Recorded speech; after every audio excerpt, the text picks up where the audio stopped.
Guys, what is poppin'? I hope you guys are having a great one. Welcome to my house. Welcome to Australia. Today is gonna be an interesting video because we're gonna be doing something that a lot of you guys have been asking me to do for years on my other channel, which is doing a room tour. But today we're doing something special. We're using the iPhone 12 Pro only. So everything you see in this video is using this phone and this microphone as well. So no extra stuff, no third-party mics, no other cameras, no lenses, just this camera. Can you use the iPhone 12 Pro as your only camera if you are a YouTuber? So without further ado, let's get into it.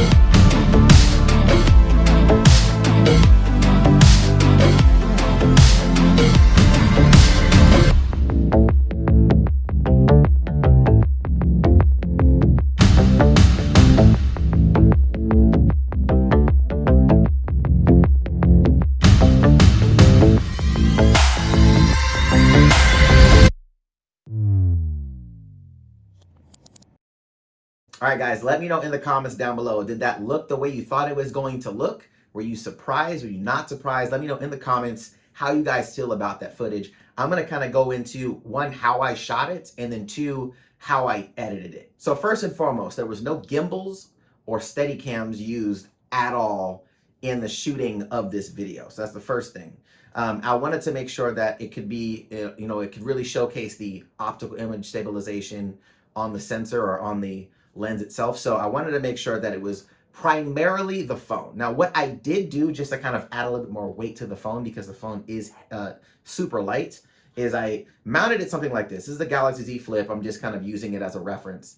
But I mounted this on top of my second camera that I had from my other channel, Absolutely Geek'D, which is the Panasonic GH4. I mounted it to the top of it this way, just to kind of give it an extra, some extra weight, just because when you're utilizing your phone is so light that even though it has OIS, it still picks up a lot of jitter, a lot of shake. So I wanted to try to minimize that as much as possible. Now, the iPhone 12 Pro Max that's coming out has a sensor shift type of stabilization on the main camera. So that should eliminate a lot of those micro jitters that you see in some of the smartphone footage up to date. So when I get that in the studio, I'll test that out to see if that is in fact the case, if it does remove those type of micro jitters. This actually helps quite a bit, mounting it to something heavier, just to give it more weight so you can actually use your arms a little bit more in the process. But that's literally the only type of, I guess, stabilization that I would have added to the phone, was adding more weight to it. Outside of that, everything was shot essentially handheld. So what I'm gonna do right now is actually, I'm using my Apple Watch as a monitor so I can put the phone in this and use it more as a selfie cam situation so we can continue this video. I just wanted to give you guys a heads up. This light up there, that shit is ass, but I gotta turn it on because it will help with the overall lighting aesthetic for the camera, because as I go through certain areas of my room, it's gonna get darker in places and it just makes more sense for, the purpose of this video. So let's turn this ugly light on. And just so you guys have an idea of how I have this mounted, this is the phone right now as it is mounted with the Apple Watch in the center. So that way you guys can kind of get an idea of how I'm utilizing this right now. Other than that, let's actually go through some of the stuff in the room. So, all right, so this is the desk setup. So I have 3 different monitors. Obviously, they do not match because I, am not that serious about the whole monitor game. So up here is my streaming camera. This is the Panasonic GH5S. I'm probably going to be replacing this and the GH4 with all my other lenses that I have for the Panasonic system and going strictly with A7S III. But, we'll save that for another video. Down here is my mic. So this is the mic that I use primarily for every single thing that I do. This is a Sennheiser 416. It is incredible. And that is going into a Mix Pre 3. And that's where I record all of my audio into for all of my videos, whether it be for the tech channel or for Absolutely Geek'd. And this is what it looks like, so you guys have a better idea of, you know, what the actual mic looks like. Shotgun, you know. You got the 416 right there, bow. Now this desk is an IKEA desk, and it's a, you know, standing desk. You can roll this up if you want, not roll it up, but actually make it taller, elevate the desk. So it is a standing desk. I have everything literally cable managed, like under the desk. I have this set up here as well. So this right here goes all the way to the back of my computer. So I have headphones I can plug directly into here as well. I have USB that actually controls my monitors as well, which are HS6s from Yamaha.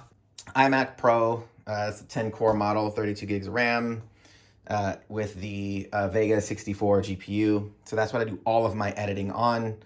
I have a RAID down here. This is actually for a project I'm doing currently with Ismahawk. So that one has a lot of stuff going on with it right now. Obviously, the back, you see the Aurora lights from Nanoleaf. And then comes my media case. So obviously, you guys see the light strips that go through. I actually put those in. The case is actually a kind of like, I don't want to say custom, but you can go onto IKEA's website and kind of build out a cabinet unit for closets. So I did that. So I got like no sliding drawers, everything. I got the Nintendo Switch. We got the PS4 Pro. We got the Xbox One X. And then all of these are for like my drives and stuff, cables that I need, my knife, all that. You know, so I have all these types of things that I have in here for like building the rigs and all that stuff, and more accessories and microphones and stuff down there. All right, guys, so this is the camera I literally shoot all of my videos on. Blackmagic is known for their cinema cameras. Really awesome, really approachable, shoots raw. So if you guys want to learn that raw workflow, let me know, and I may do a video on that. Now, the cool thing about this camera, for me anyways, because we're delivering so much stuff to YouTube, is the fact that it shoots in ProRes, Apple ProRes, which is really fucking awesome. Now, the cool thing about that is it shoots to SSD cards. So I can actually record SD if I want, but SSDs are the way to go. And I can, it's like, what, this was $200 for a terabyte, 200 Australian, for a terabyte hard drive SSD. It records directly to that. I can record 6K in RAW, or I can record 4K ProRes. So because it's recording directly to a hard drive in ProRes, I can take this hard drive, connect it to my computer, and edit directly off the hard drive. So I actually don't even need to import. I don't need to transcode. I can just plug it in and edit and deliver. And it's so fast in that process. So this camera's awesome. Small HD monitor up here, just so I can obviously monitor myself, because it does not have a flip out screen. Most cinema cameras are kind of built for, you know, having that video being sent to a monitor for, you know, the director or client, stuff like that. Usually don't have flip out screens like that. So this table right here is what I do a lot of my product reviews on, or unboxings. I do directly here. I have control lighting up top with these tiles. I can change different colors. These for like backlight if I want. That is a camera. But yeah, outside of that, like I can do all types of videos here, you know, mount it up here and, you know, do top down videos and all of that jazz. So that's really the setup, guys. That's really it. My studio is not that large. You know, it's not a very big studio.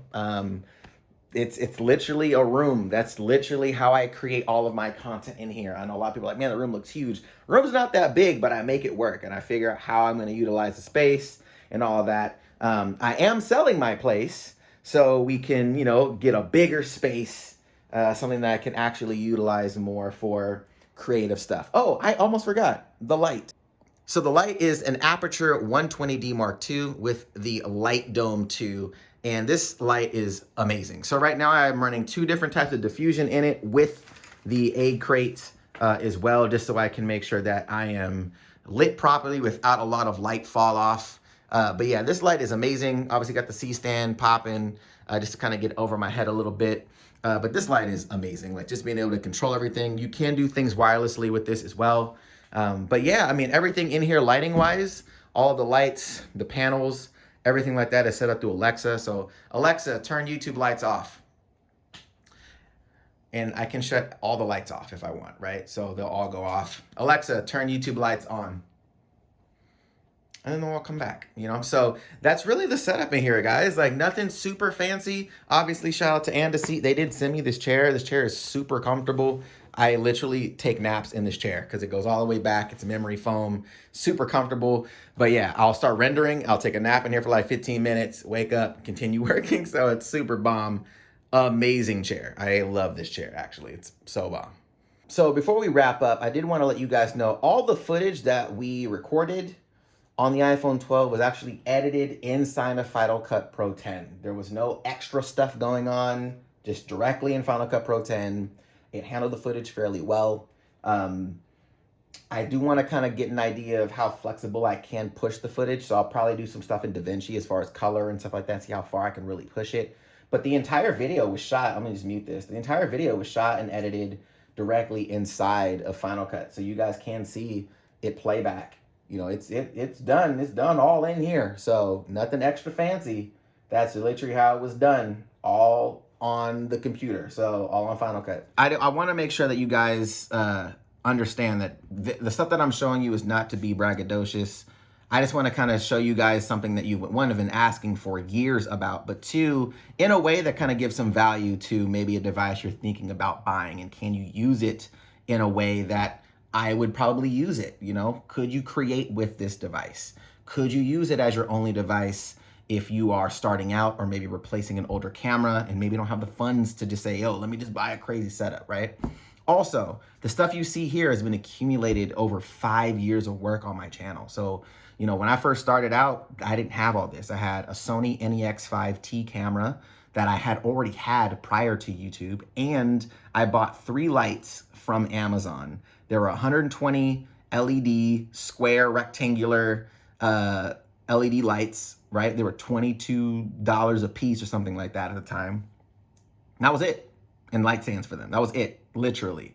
So I just want to make sure you guys understand, like, the stuff you see here has been accumulated over time, has been built over time. None of this, I didn't wake up one day and said, oh, I got this. Like, no, it took a long time and a lot of work. But I want to let you guys know that if you guys want to, you know, build a channel, you can. And especially now with the technology you have access to in your phone, which is wild to me. But I did want to kind of showcase this in a way to where you're not just looking at another comparison video of this versus the iPhone 11. Like, camera phones nowadays are so close in quality that it doesn't matter. What can you do with it is what matters. How do you use your tools is what matters. Getting caught up in the hype and the marketing train and all that, that's cool, but like, that's not reality. Can you use this to create? So let me know in the comments down below, do you think the phone succeeded in that quest? Did we create a cool video today with the iPhone 12 Pro? Did you like what you saw? Do you think it could be better? What do you think about the audio? Let me know in the comments down below. I want to know your guys' thoughts. Thank you guys so much for tuning in, and I'll catch you guys in the next one. Till then, stay geeked.